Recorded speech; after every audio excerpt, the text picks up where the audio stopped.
So let's report this. Okay, now it's reporting.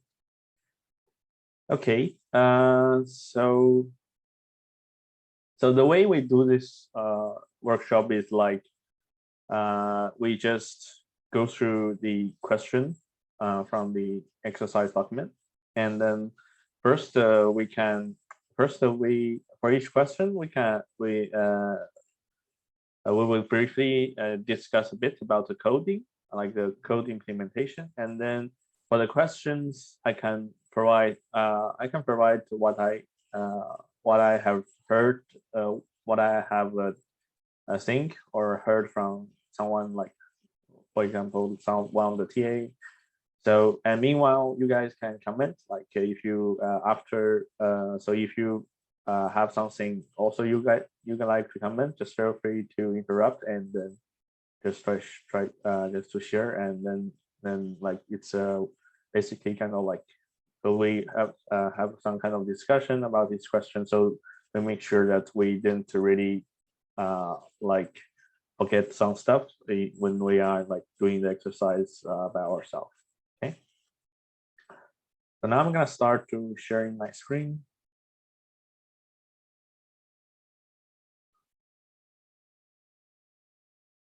Okay, guys, just let me know if you can see it.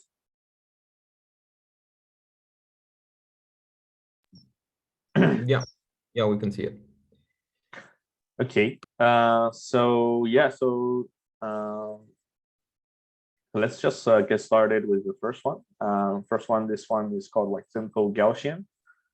So what happens here, you basically create like two set of data sets, and then you are trying to using Gaussian distribution, and then you basically try to plot them, and then you are trying to then they ask you about, okay, try to obtain a line which is classifying the data which you just created here, and then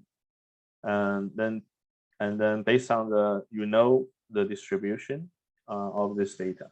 Okay, and then you need to explain why you think it's optimal. So for this one is quite, I would say it's quite straightforward. So let me check. So this is your x1 and x1 and x2, and if you just run this, and then so basically what this figure does is let me just run this again. Put it like this. So if you just run the code, so for this graph I'll add something like more than that, more than the one, like if you just run the code from the exercises, you will basically just get the plot of this like the blue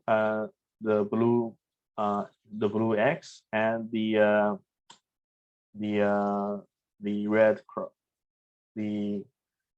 red cross. Okay, so and then that's basically what you get. So this one is quite I would say it's quite straightforward, because you already know the distribution is basically two Gaussian distribution in two-dimensional places, and one of the like, and you know the mean value of this two. So one is actually at coordinates of 1 1, and another one is at -1 and -1. And then you just, if you want to so for me it's kind of straightforward that you just connect those two like the mean point, and you just draw the line which is like perpendicular to this middle point. And then yeah, I know why I don't know, let me check what is the technical term for this.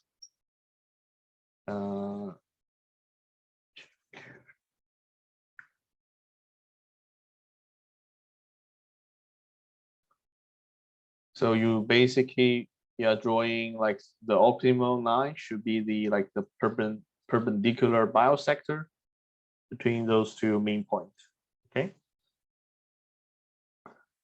and then that's basically, yeah, then you just put this plot in the report, and just to explain why is that. Okay, so yeah, so this is the first one. So are you guys any comments on this?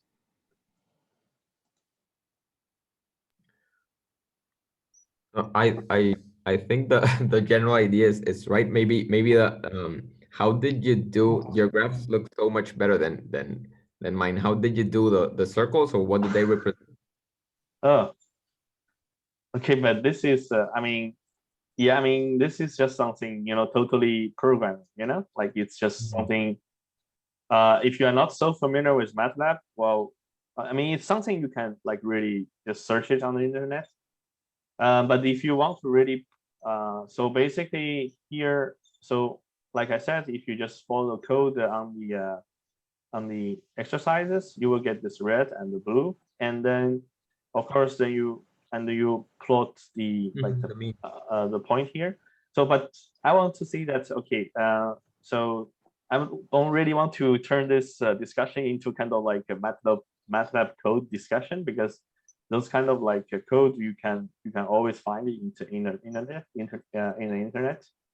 But I'm okay that I mean after this session I can post my code on somewhere that you can have access and you can try it out later. Yeah, Is don't that worry. sounds? It's more about if the circles around the images, do they represent something? Or are you trying to show like the line is going to the concentric Yeah, okay. yeah.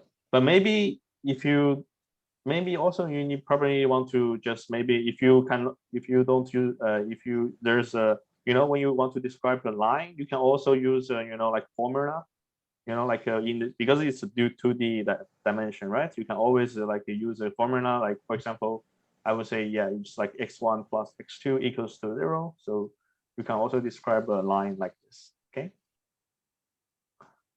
So so yeah, so basically I think you guys get the main idea, right? But I mean, for plotting this fancy stuff, well, later on I will put the some like pages which you can access. You can have access to this code that in case you want to try it yourself. Okay. All right. But can we do it, guys? Do you guys think we can move on to the next one?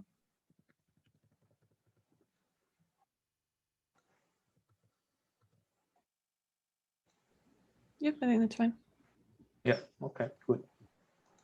Uh, Okay, so next one is actually, yeah, it's actually go to the some kind of like this website, okay, and you just try to so let me check what is asking.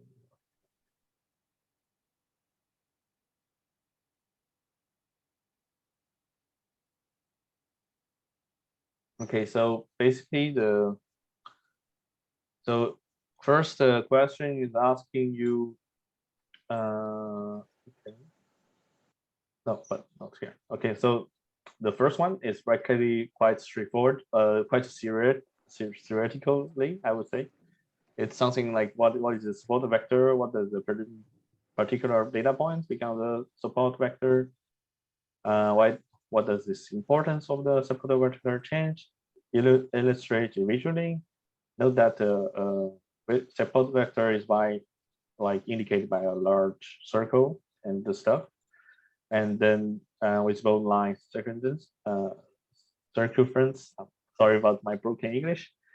And then okay, so basically this is actually quite a theory question. Okay, so this one, because it asks you to illustrate visually. Okay, so um, so you need to actually like give a plot, like a plot figure for this one.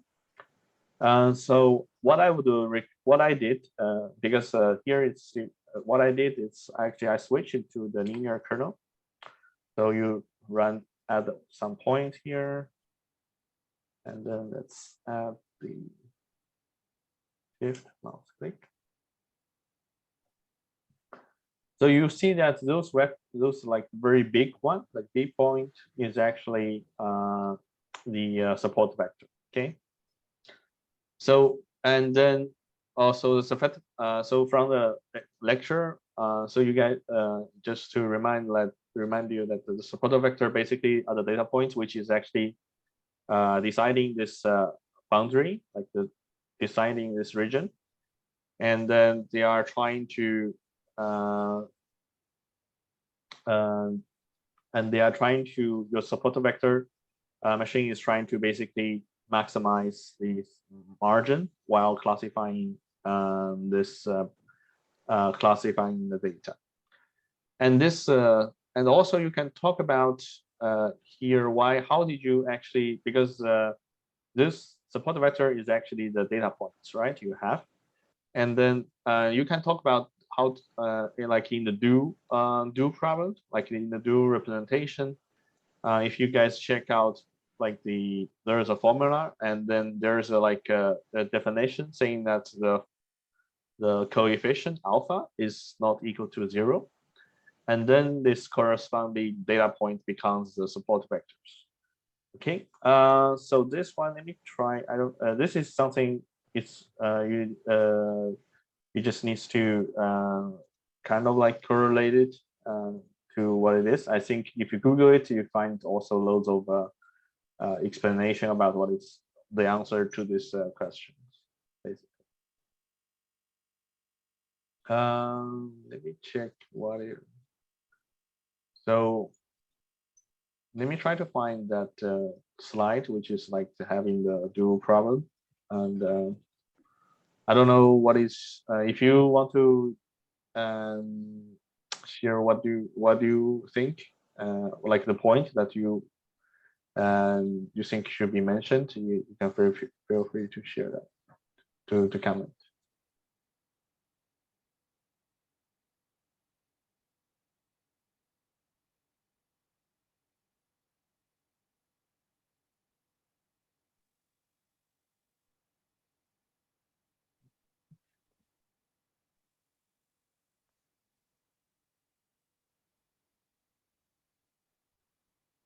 Yeah, I mean, I guess from the question though, he kind of just asked what you observe. He doesn't seem to be looking for too much information. How does it affect the classification hyperplane? Like it seems pretty much like he's asking us to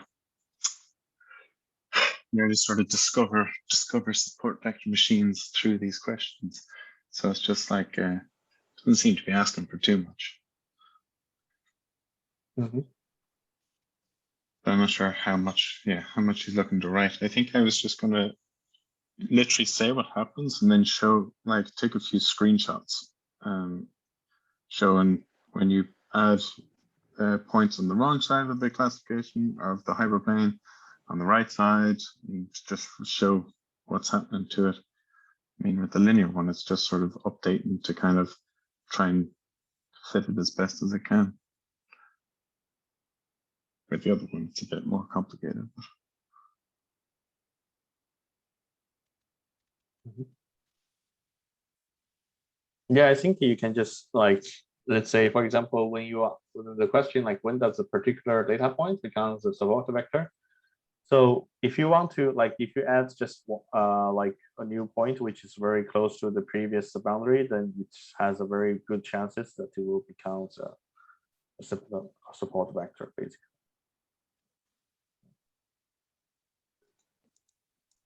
So the one I mentioned that with to explain is with a dual problem, it's kind of like the formula, like the definition. So decide, because basically in that dual problem, if you that coefficient with the alpha is not equal to 0, and then corresponding the data point will become a support vector. Let me just quickly check where can I get that formula.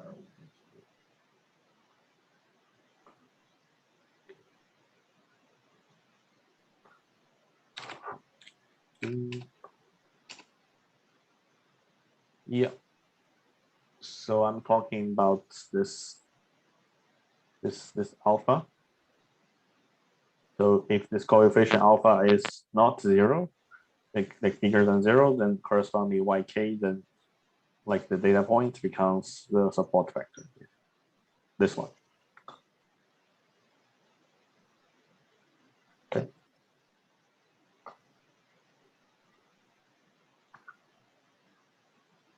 All right.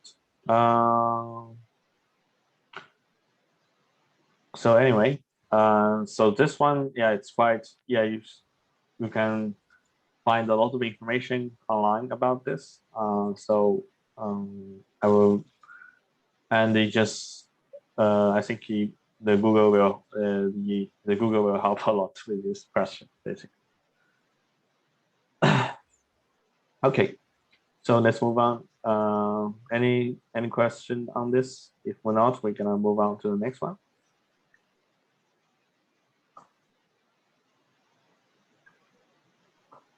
Okay, so then then we talk about this parameter of C and the sigma.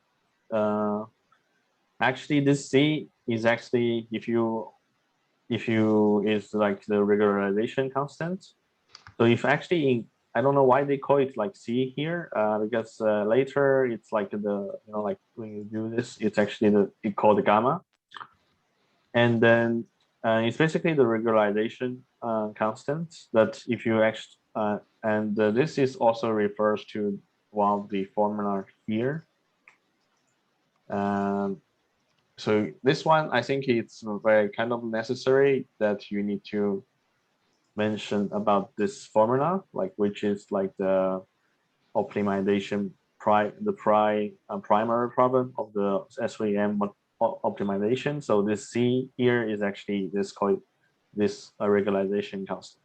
Okay, and this one is like the cost of the misclassification, and this is basically your SVM is trying to minimize this function basically. So with that means here, so if you have 2C, if you have a very small C, you are trying to actually reduce the effect of the misclassification. And if you have a very big C, and then it's like focus is trying to, then it puts a lot of weight on the misclassification.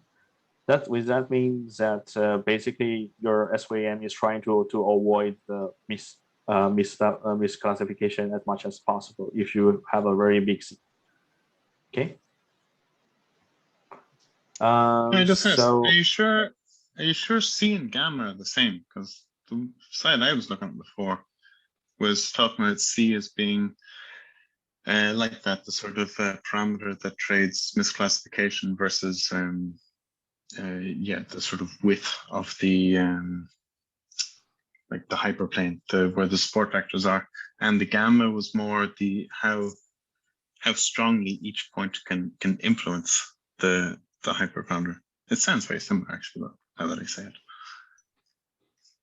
I can support yeah, here because one of the TAs actually said exactly that. Like sometimes you call it C, sometimes you call it gamma, and the second exercise they even called it bound.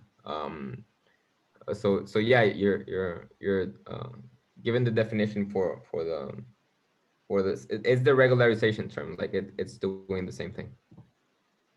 Okay. Okay. Yeah.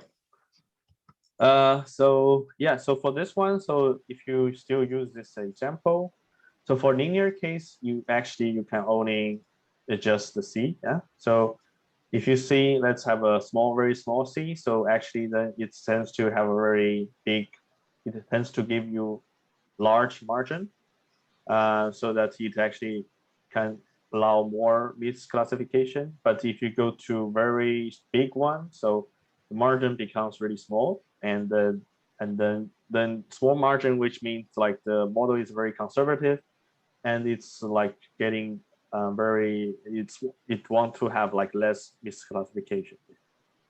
So basically that is the term that if you like for linear kernel. Okay, so if you switch to the so you basically, if you switch it to RBF, so if you start in play with C, so you see that when the C is really small and it tends to like basically not able to capture this like the classification bound, like the shape of this data. And then when you increase this, it start to get the shape. And if you just keep increase, and then it will just like in this case, it will just trying to getting less. How do you say?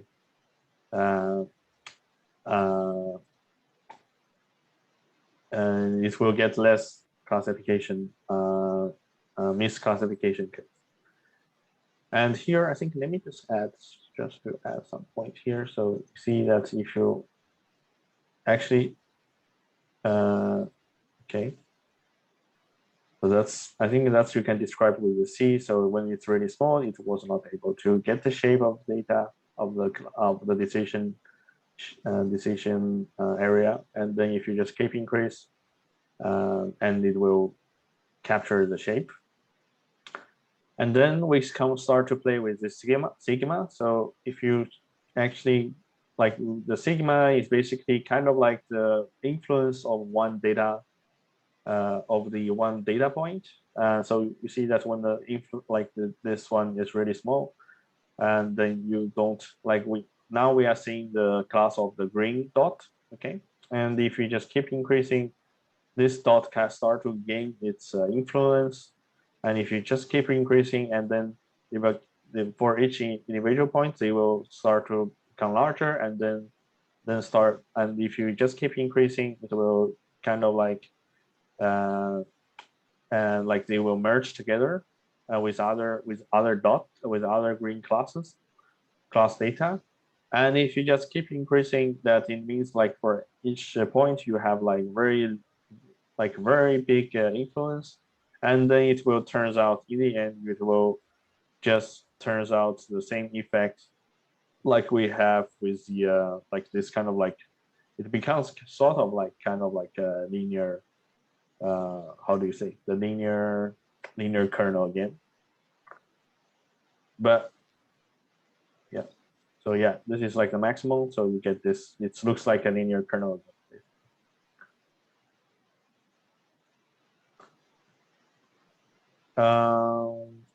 Okay.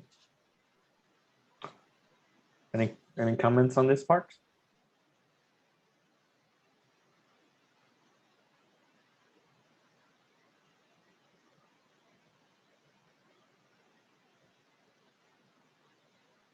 Or is there something else you want to add, or something else you didn't observe, like which is you get something totally opposite or something different?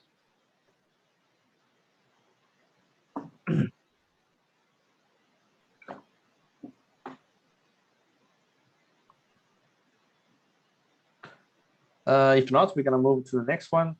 So yeah, so this one actually I just answered this question. So if you have very big sigma, then it's like a linear kernel again. Okay. And then next one from this part, then we need to start with some coding again. And then it start to, so basically we need to kind of like use the the tools which they developed for this least square SVM. And then you just start to play with it, and then try different kernel, and then try different kernel and see how it goes. And then you're trying to find basically what is a good sigma 2 and gamma parameters for classifying the data. And then you need to compare with this script. But this one is basically the same. It's just they just try to write some for loop, and then it can taste multiple combination one at once, basically. So for the code, it's quite so in here you are actually loading this iris math data. And here first the question is basically you need to try different kind of like the so you need to try different kind of like the degree of the polynomial kernel. So this is basically, yeah, here So you load the data, and then you start to define some parameters for the input. And then here you use this function to train it, and then you use this similar to evaluate this, and then you use this plot function to actually plot what did you see, like like you need to see the result with the training data. Okay. So yeah, so you basically then you just keep changing this degree parameters and then plot this and just show what this looks like. So for me, I try basically when the polynomial is 1 and 2 and 5. So when it's 1, so as you can see that, so just quickly run this.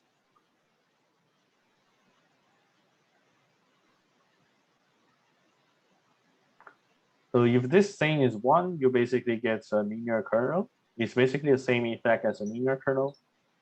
So if you switch it in 2, and then you will get some curve like this. And if you keep increasing, it will become more kind of like complex and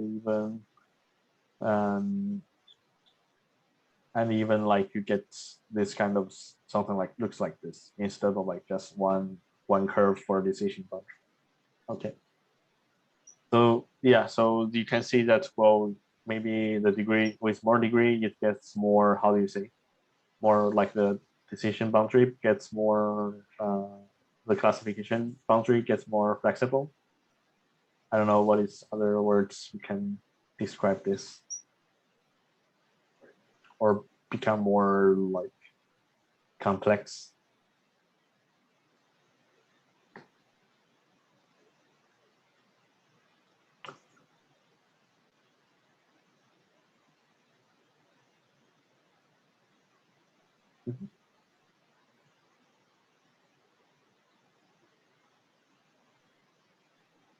Okay.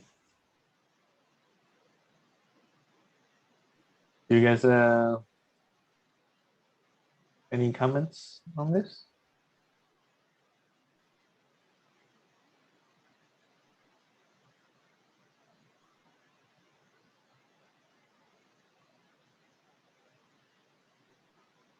Okay. For the code itself, don't worry. So I will actually put the code somewhere we discuss here, somewhere in a web link that you can access later on.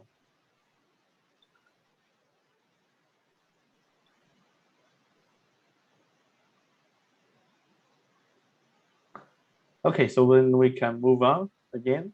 So what is the next question?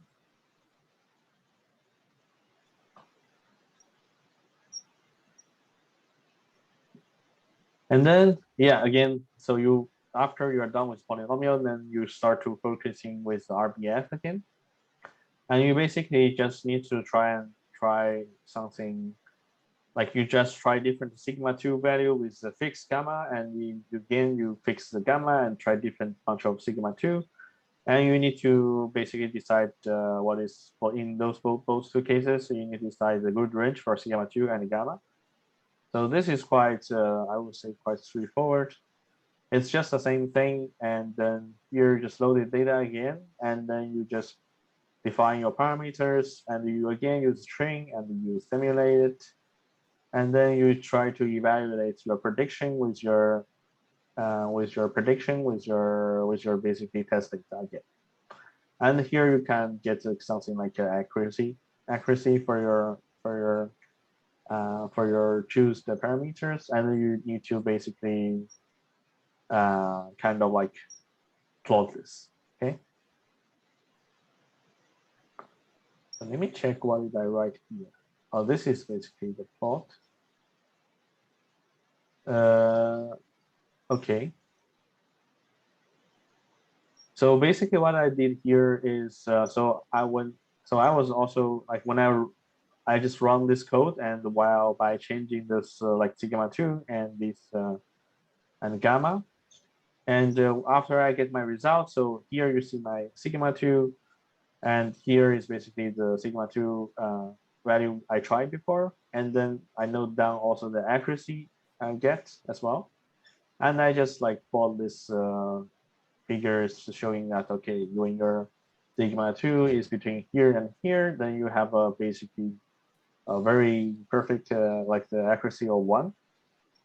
So that is a good range for your sigma 2.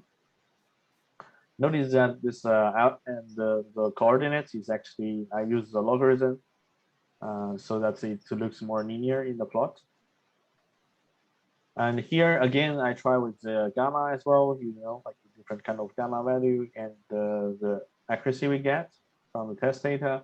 And when I did the same thing, and then you can tell that from here to here, it's a good range for the gamma with a fixed sigma 2 value, I think it equals to 1. So basically, I just put this plots and in the report just to answer that question.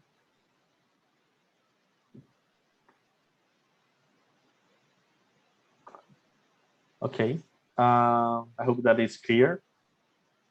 So another one is here. You actually there's another script which is sample script in Iris M. So basically, if you just let me just quickly open this, and if you just run it,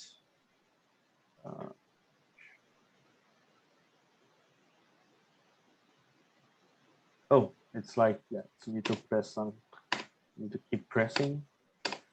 So basically, here is basically trying to again train the RBF more kernel with different kind of like sigma value, I guess. Yeah, sigma value is changing here. And you will get something plot like this for the sigma 2.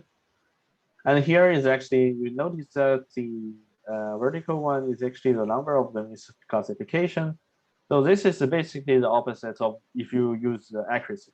Okay, so if you know if there's no misclassification, then your accuracy is gonna be 1. So this is, yeah, this is just like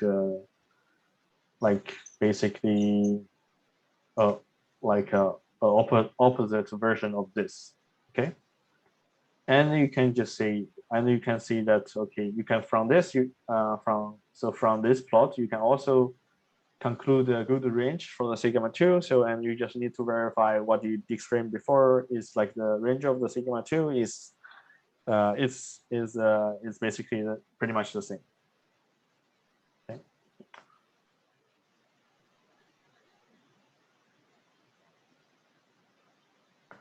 All right. Question on any feedback on this?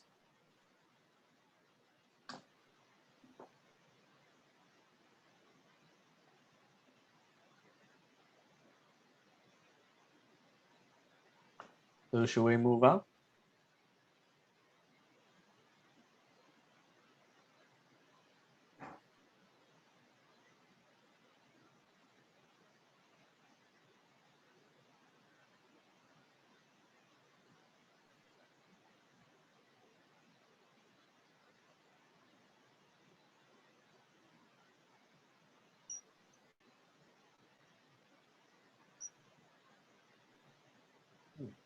How many people we got?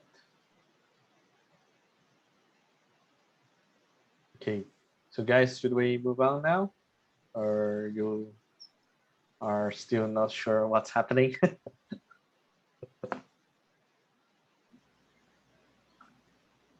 I think we can move on.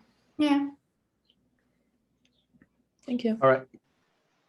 Thanks for feedback. So yeah. So here, so we are done this. So, and then you talk about you're using validation. So here, so basically here you try different 3 kinds of validation. And you basically can use this kind of validation is basically kind of evaluation of your model. Is used to tune your hyperparameters. So by running this one, you will get kind of like model performance, kind of like estimation of your model performance with your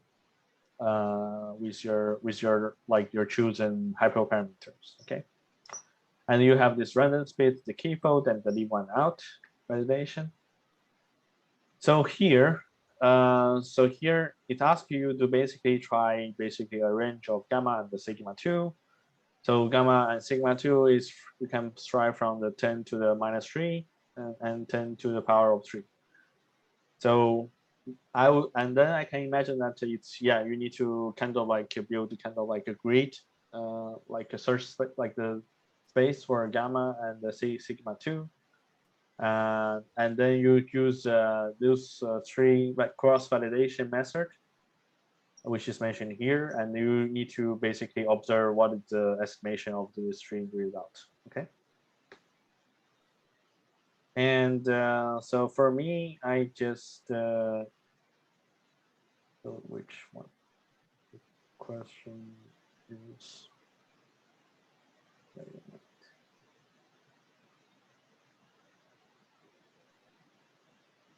So this is question already 1.3.2.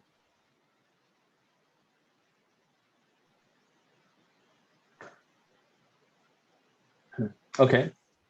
So basically what I did here, I just write I was trying to get something looks like this. Okay. Let me just try to from it again.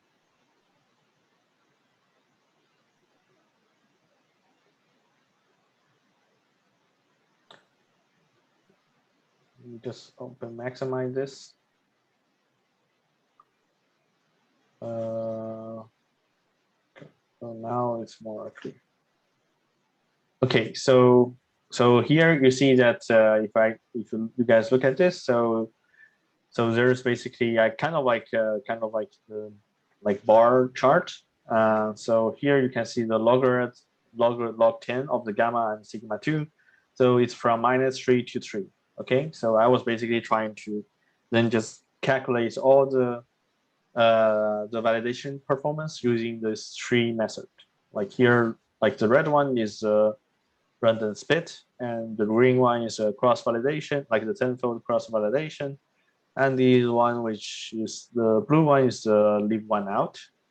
And here, so the horizontal. So basically, if you run those like the validation function, so you will get like the misclassification error as your output. Okay, and that is basically kind of like your estimation of your model using this tree method. Okay. So you can see that actually there's some difference, like especially the red one. The red one here is always kind of like have much. In most of the cases, the red one is kind of like different from what you get from using the cross validation, the leave one out. And also in some cases, it's really, you can also see some difference in some cases that this red one, no, sorry, the green one and blue one, they have some difference, but it's not so big, basically. They are quite similar, okay? And in some part, you can see only the blue one. I think because when I was trying to choose the way of plotting this, so when they are, I think they are just like exactly the same value. So then just like the blue one just cover out the green one. So that's basically, so for example, you see here, it's actually for each party, you should always have like a three beans, but sometimes this green one and blue one, they just like exactly the same value. And then you actually just see the blue one. Okay. So from this one, well, I would say you can conclude that yeah, so in theory, in practically, if you have like really in our cases, because we only have like 100 data points, right? I think we only have 100 data. Like the iris mat, we only have 100 data. So if you just use random split, then it's kind of like it's normally it's actually not a because you have like very limited data, so your estimation is not so accurate compared to using the cross validation and leave one out. So let me check what we should answer here. Question looks like. So basically, yeah, you need to visualize this plot, visualize the result of each method. So for me, I just put this plot where I all of these three methods. And you observe difference, yeah. So the difference between the random split and the other two are quite obvious. And then here you can, from the plot, you want to check which gamma and sigma 2 you want to choose. So of course you want to just choose the gamma and sigma 2, which is having very low error rate. So for this one, well, yeah, you can see like this part of the region looks fine. But maybe, yeah, there might exist like multiple points, like the combination of the sigma 2 and the gamma. So that which is giving you the lowest error. So, but you can just, so actually I found that I just checked like the data, like the array, the arrow like I get from those three. I mean, I didn't actually just see it, because here you can see that it's still not so obvious like which point is actually very good, like is the best. So for that one, I actually just check whatever I calculated from the matrix here. So, and I choose the one with the lowest error using the leave one out like validation.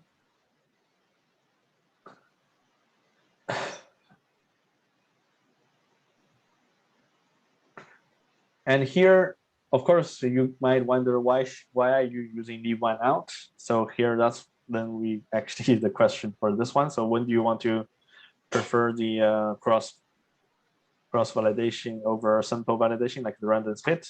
Yeah. So if you have, like I said, if you have very limited training data, and then you should use random cross validation instead of like the random split. So randoms, but you say in some cases, like you have like a very huge number of data, like 10,000 or something, and then you probably you want to use random split, like when you have enough data, because the cross validation, the problem with cross validation is that because you basically just calculate, it's actually doing like multiple times of random split, and then just calculates the average of your error or your accuracy, and it's like introduced basically more computation. So of course, then in some cases, if your data is already very large, and then if you still use cross validation, then it costs more computation, and your result is pretty much more or less with simple validation. So then you should probably just use the random split. And here you also want to ask you, how did you choose the value of the k in the case of the cross validation? So here in our in this question, we already have like when k is equals to 10, and also the leave one out. Okay. But actually, leave one out is basically special cases of the k-fold cross validation. So it's just like the k just equal to the number of the data points. So you can, and in theory, it's actually like there's a theory called like the big number or something. Let me check. So this is something like the TA was mentioning to me about about how do you choose the k. So actually, normally there's like kind of like, how do you call it?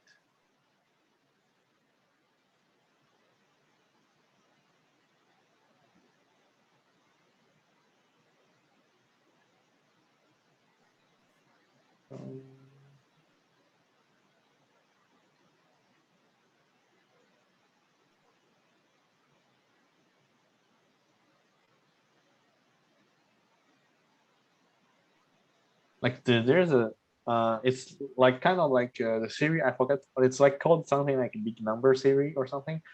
It's basically like it's actually a kind of like a statistic series. So imagine that like one example is that imagine you are like flip a coin like with the head and tail, and then you want to know like what is the probability that the head will what the probability that the head will shows up on top.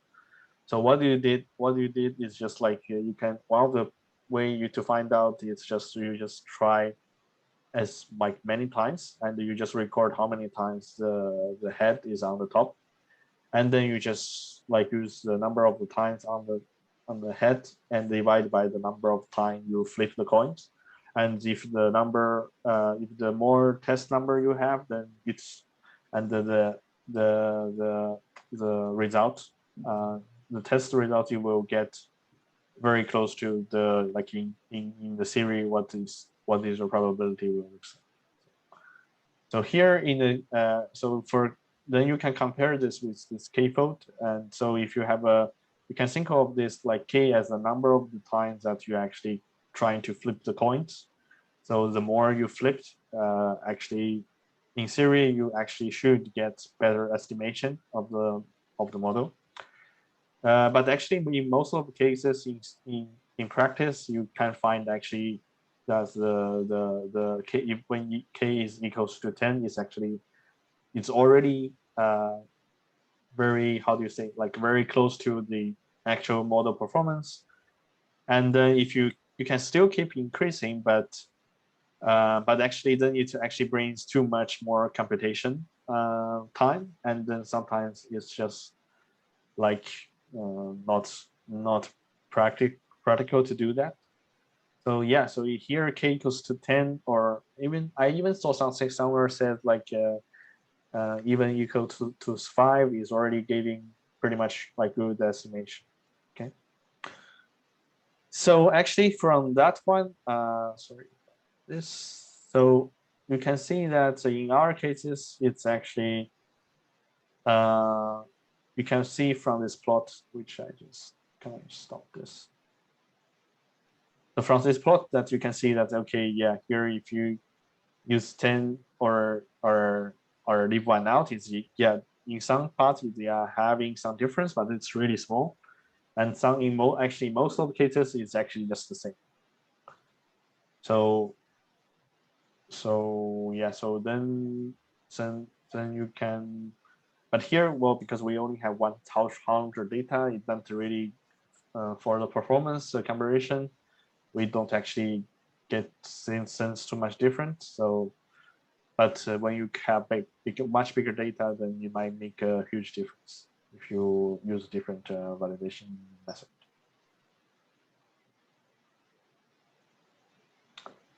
Okay, so I hope that is kind of like explain this question.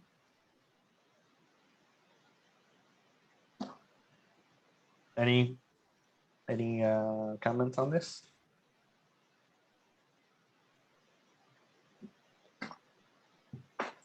Or question? Does the size of the set has something to do to choose because if k is too low, maybe you would get a non-representative part of the data. Like in this case, you only have 100 points, so maybe less than 90 for any analysis could probably leave out some of the relevant. I'm not sure if the general distribution.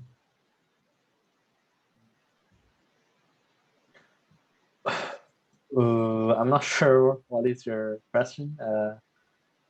I guess no, in memory. Mhm. Yeah, you go ahead. Yeah, you can go ahead. Just there's that is should go into define the value.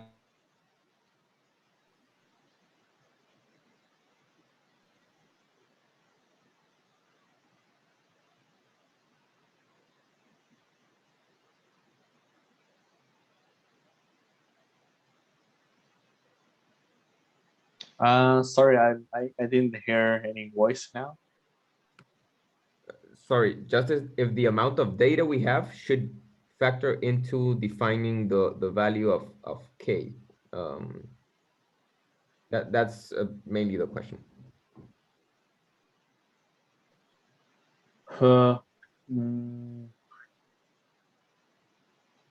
Yeah, I mean, you can see something like that, but actually most of the cases, like, well, it really depends. I mean, it depends like on your data itself. If you like I said, if you have like a really big one, like thousands or like 10,000, and then like very big one, and then actually the random split gave very good one. It's already giving good results.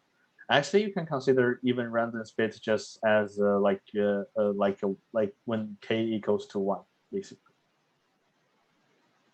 And then if you have like very limit, and then if you have not so much like data, like just hundreds or just thousands, then you should probably use cross validation. And normally, I mean, from my reading on the internet is like just try with k equals to 10 or 5, and just, or because this is just something you just try, you don't know which one actually k is gonna give you the best.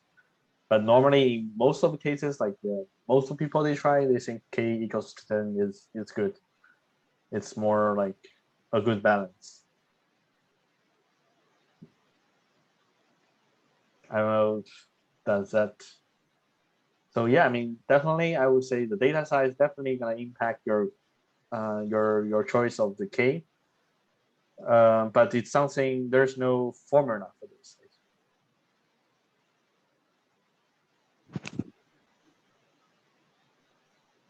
But the general trend, basically. If you,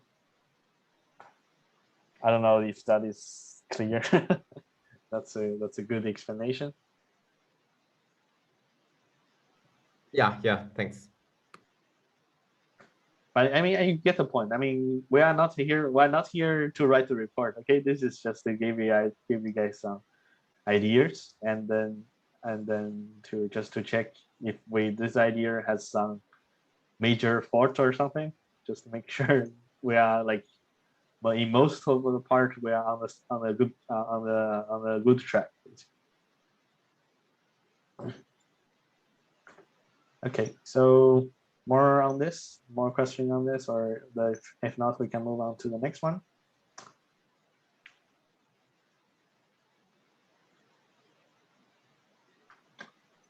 Okay, so next part, we are actually coming to the automatic parameter tuning. And here, basically, yeah, so basically what we did here, we are actually trying to like tuning the parameter manually.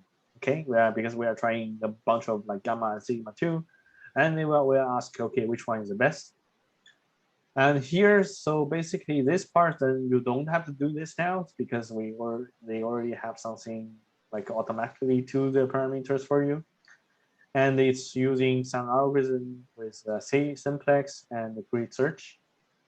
So you basically just run this. So when you run this part of code, it will just give you the tune the gamma and sigma 2 parameters value, and it will also give you like what is the cost if you are using those two combination for the model. Okay. So you just need to try this. You just run when you just run this, and you need to observe some difference. And if you like in different run, if you run different like multiple times, you will see that actually each time the hyperparameters value is it's not always the same. And you also check the cost, and the cost is somewhere you will find they are like pretty similar, because they are trying to find the minimal cost. And also the computation speed. So maybe, I don't know if you guys figure out something, how do you actually get this computation speed?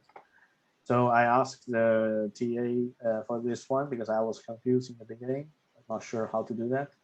So what actually you can do is actually quite you just need to use a kind of like command here. So before you are running this automatic tuning function, you just like put the tick here, and then when you are done, and you just put the top here, and then when you're running the code, it will give you something like this. So it will basically tells you how long like this code needs to be executed.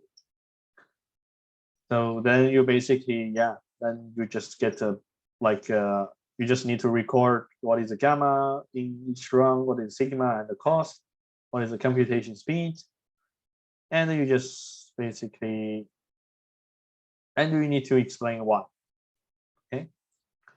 So to explain the results, I'm thinking that basically here you probably need to explain. So you need to explain why some of the thing you observe is not so much difference, and why why did you see some difference? Okay. So for this one, I would strongly suggest you just Google those two, okay, and see what is the difference between those two. So just to give you some hint, this one is like it's kind of like a heuristic optimization method. So it's using kind of like heuristic. So it tends to actually have a better speed of speed of finding the minimum, finding the optimal value. And the brute force is something, like they're just like defining a grade of the search space, and then you're just trying to find the best one in that search space. And and also here, why do multiple like hyperparameters in different runs? So yeah, so basically you are like in those two methods, you are just starting, imagine that you are having like a search space, and because you are just starting from just some, I would say, I don't know, I think they have just, when you're choosing the starting point, I think it's just something random. So, and then in this this function, because we are trying to minimize the classification error, and this object function, it's kind of like have many local minima points, which is kind of like so which those two algorithms can result to. So that's why you are getting those different parameters in each different run. Okay. So that's pretty much about it.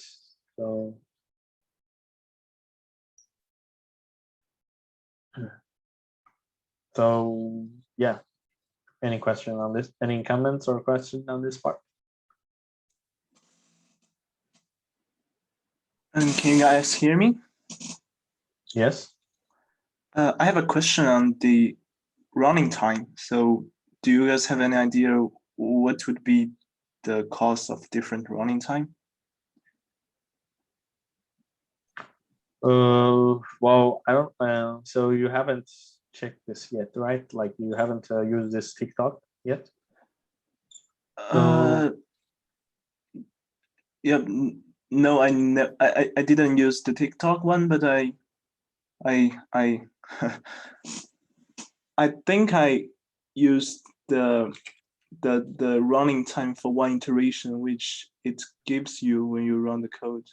So oh, you mean like you found somewhere here, right? In this report? Yeah, exactly. So yeah, last time I discussed this with you. Actually, I actually told this TA, is this actually the running time? They are not. They are saying it's just something like the algorithm needs to to use for one iteration or something. I think if you change, when you actually change this to a syntax. Yeah, there isn't such iteration time. And you see something. There's nothing here. I think it's in the grid search. The grid search will give you something. Yeah, it tells you the running time for each iteration. Yeah, but that is like for each iteration. Huh? Yeah, it's you have many iterations. Yeah, it's around 0. Yeah, that's one evaluation. So so I think what evaluation means normally it's like to calculate one. So because you're in, so here, so for the grid search, okay. So you are actually basically, it's basically what I did here. Like you actually get to like a grid of gamma and sigma 2, and you are trying to evaluate each grid, what is the value of this arrow, okay? And then I think here it means this one is like 0 means that, okay, how long they need to actually calculate that for each combination of the gamma and sigma 2.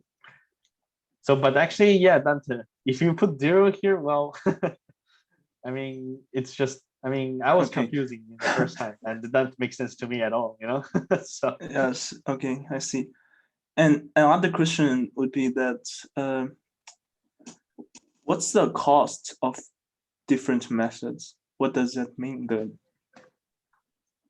So it just gives you a value of the cost, but it says there is a cost function which is cross-validated SVM, but I don't really know the cost. This is because here it's a classification problem, okay? Yep.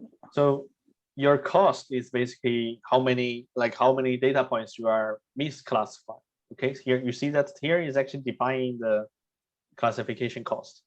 So it's basically how many, like what is so it's basically opposite of the accuracy basically.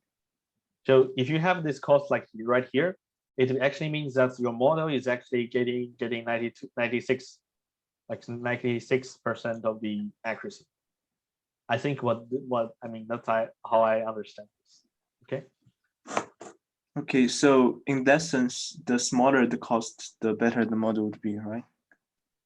Yeah, like the cost is error cost. Okay, like so in SVM you are trying to minimize the cost function,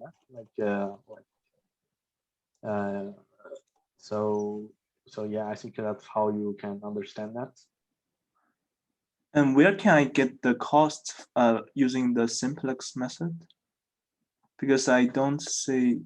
Well, this one is it already gives, like if you run this, so what you get here is like it will just. Okay, so we are talking about the cost this function returns instead of the, so there is another cost inside the report. So in the third, there is a cost of starting values, which is 0.33. No, I'm talking about the reports the MATLAB gives you. So when you run the. Which one? The summary, yeah. So there is the starting values, the third one.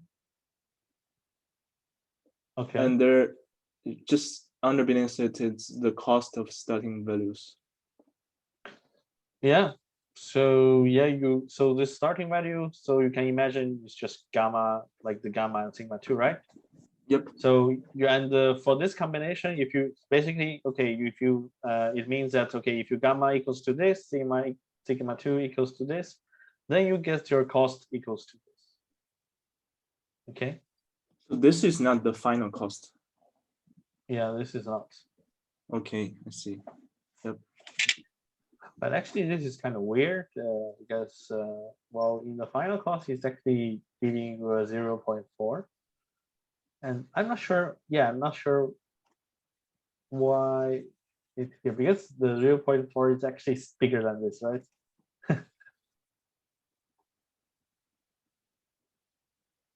No clue.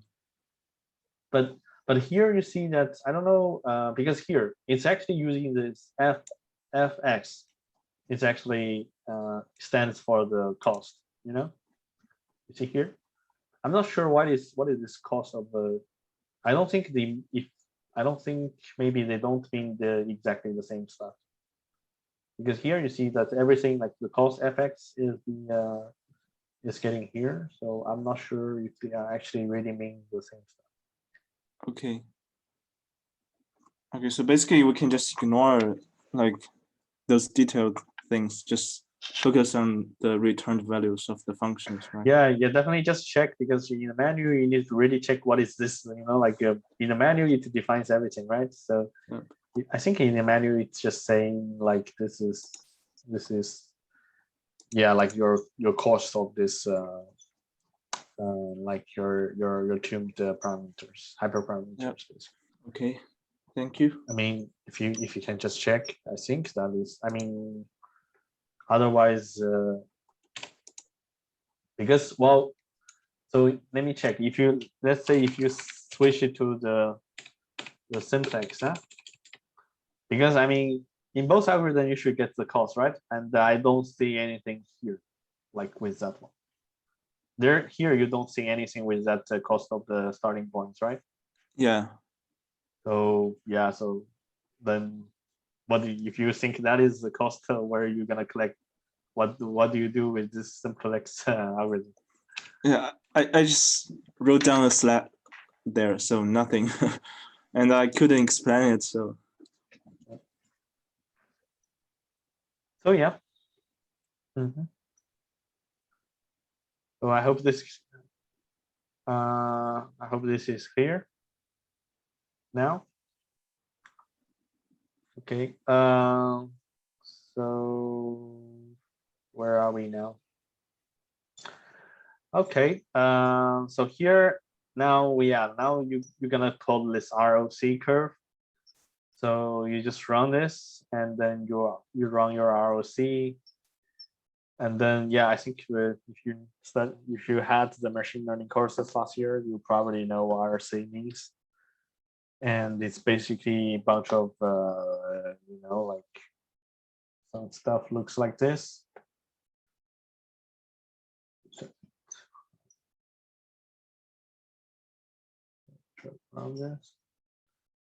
So yeah, it's something looks like this, and well, in this case, it's like it's covering. It's like this is a example plot of like a perfect classifier, and then so let's look at the question. So question first is asking you, why did you compute the ROC curve on the test set rather than training set? Well, this is quite obvious because, well, the ROC curve is actually trying to evaluate your data, your training model. So if you're still using your training sets on your training model, then you're basically just repeating yourself. Like then you will definitely get like a very optimal result. So you need to use some like test set on this instead of like the training set. And then so then you need to interpret this ROC curve. So yeah, for me, I get something like this. So like I just said, it's like the perfect classifier. Like this is the plot of the perfect classifier. So you can just kind of like answer something like that. It's doing a good job. So yeah, so for this one, I don't think you guys have too much question on numbers, right? This is quite straightforward.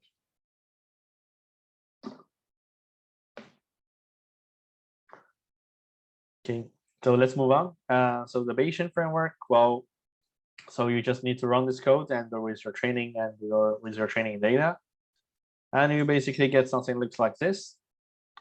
So instead of like some kind of like a decision boundary, and now we kind of get like those kind of like probability distribution of your. So for each point we have here, for each x1, x2, for each point, we're just gonna get a probability for telling you that whether this one is a positive or a negative class. Okay, so but then instead of like using just a line or kind of boundary to describe it, you just use a probability. You just use probability. And then, okay, you need to interpret the color of the plot. So you need to activate the color bar.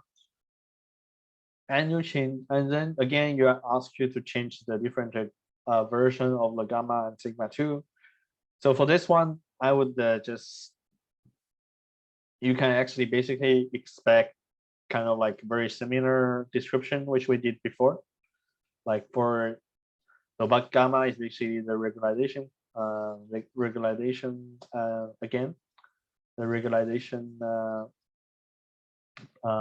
constant, and then this one is like the RBF, like the sigma. So you can, yeah, you can refer our previous discussion for this. Okay. So this one I don't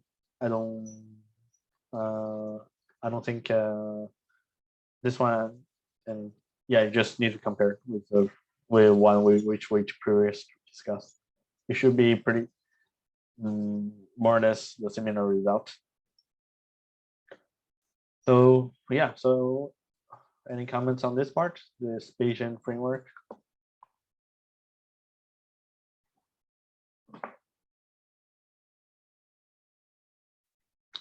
Okay, so I think that is clear for this. I mean, yeah, hope you, I mean, at least you know what the direction to go for. So this one, now we go to the part where you need to work on some real life database.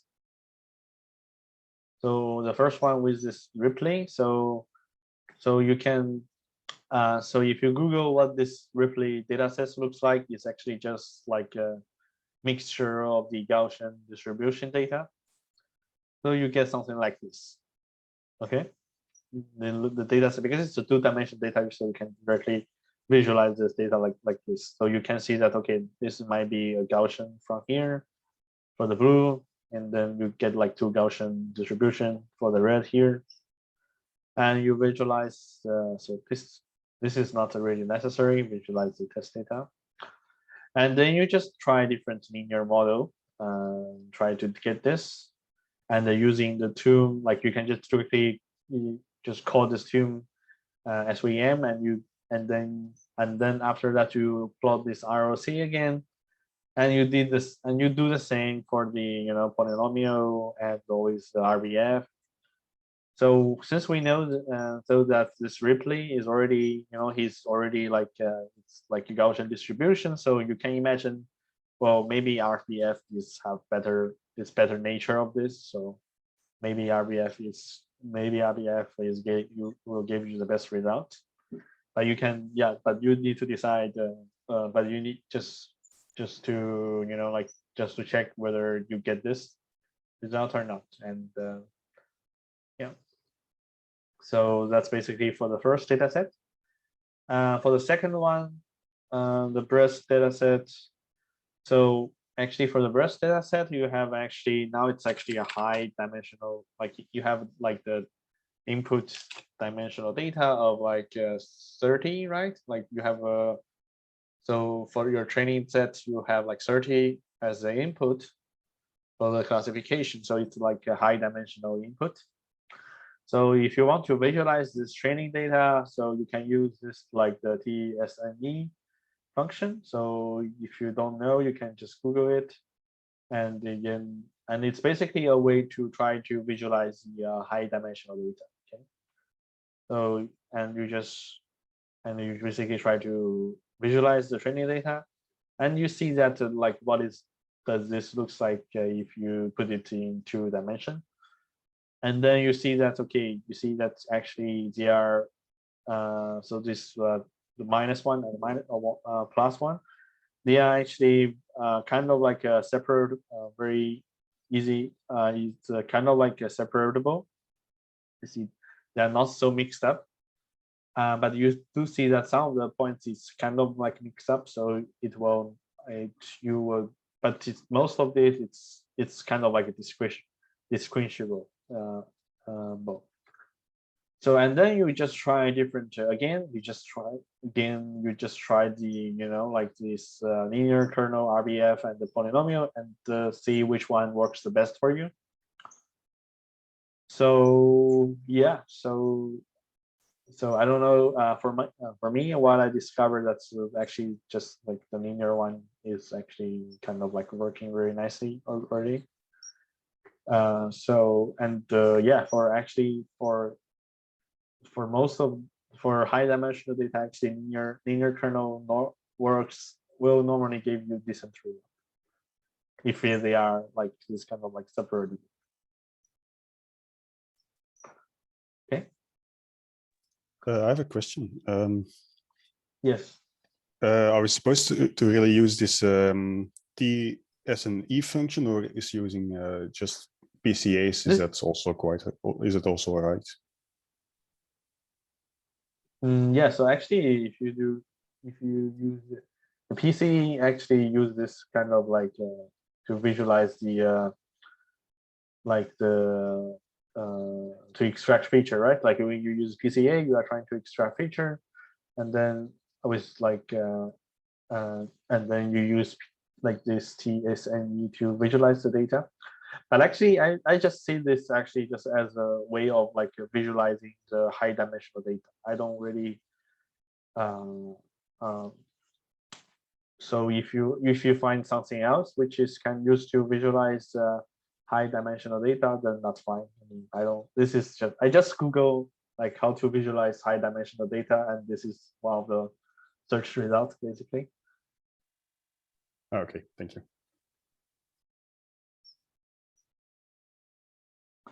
Okay, so here I think this one. So next one we're gonna move to the BioBD dataset.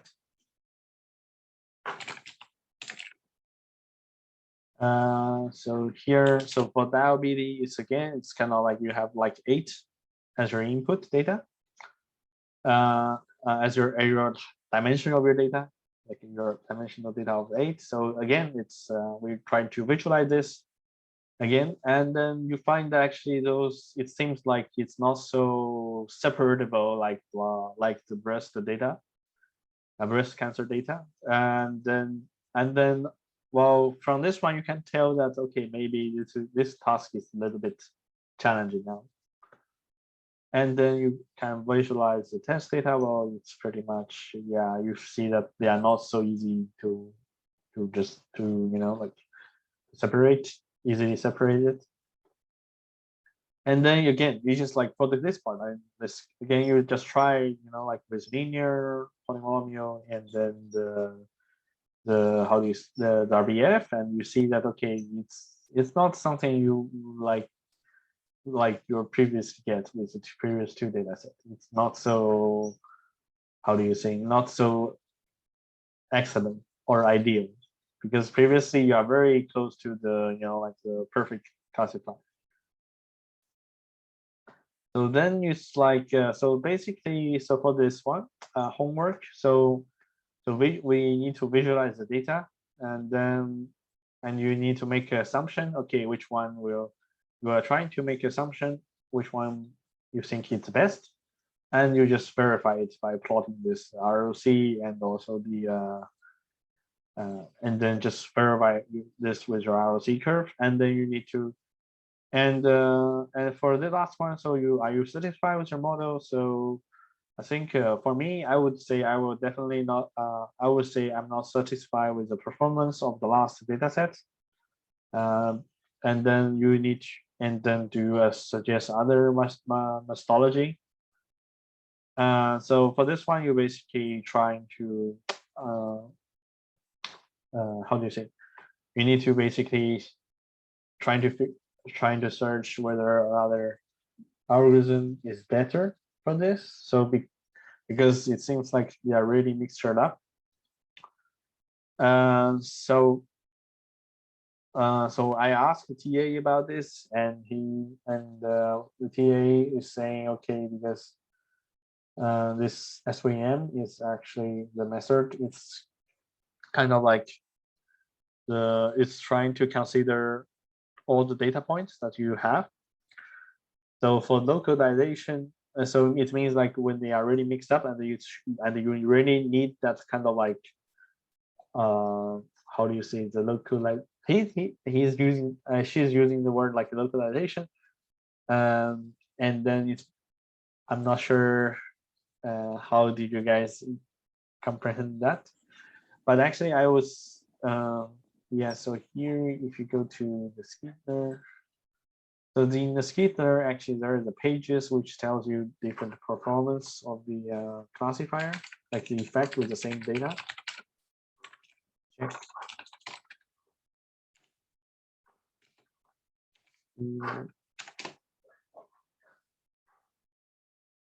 Now there's a plot. like the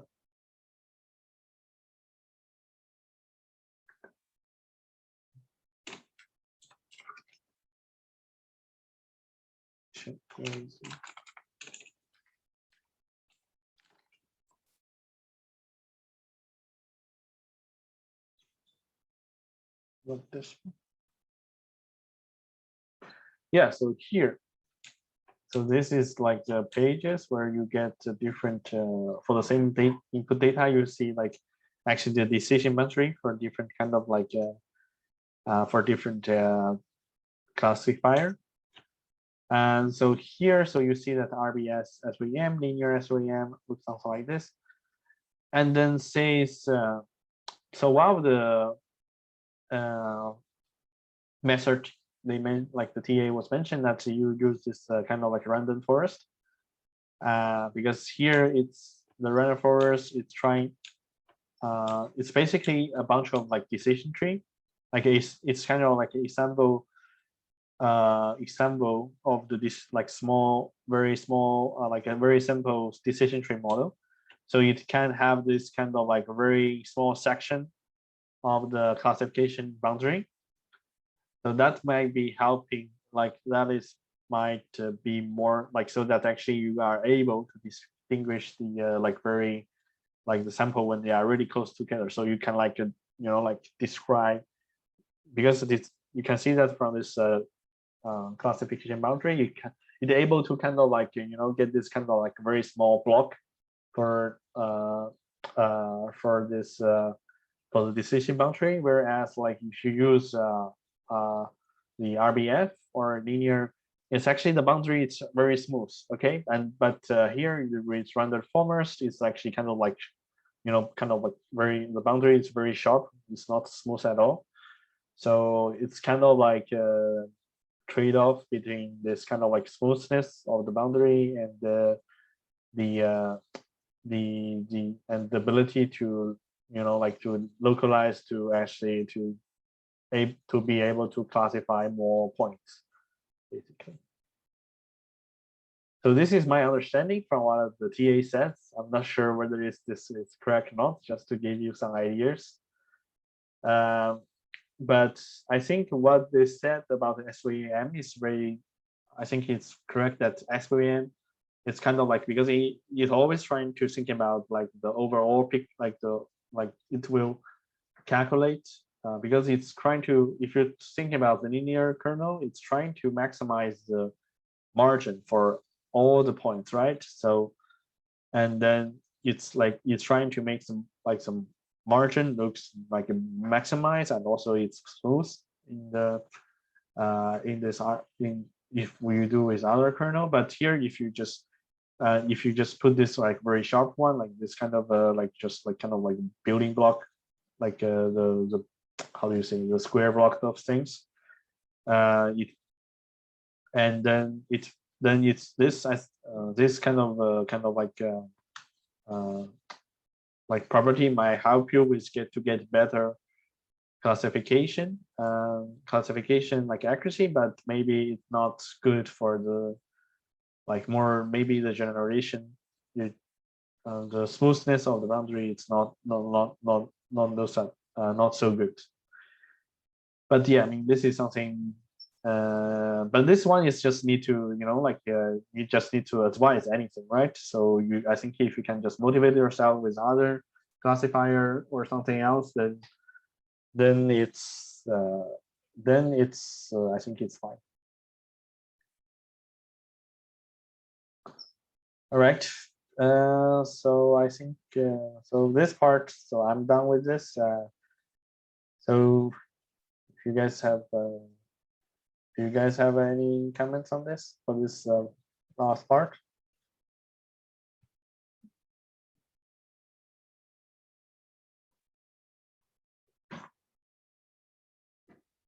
No, for me, it's all clear. Okay. So if not, then we can end this session.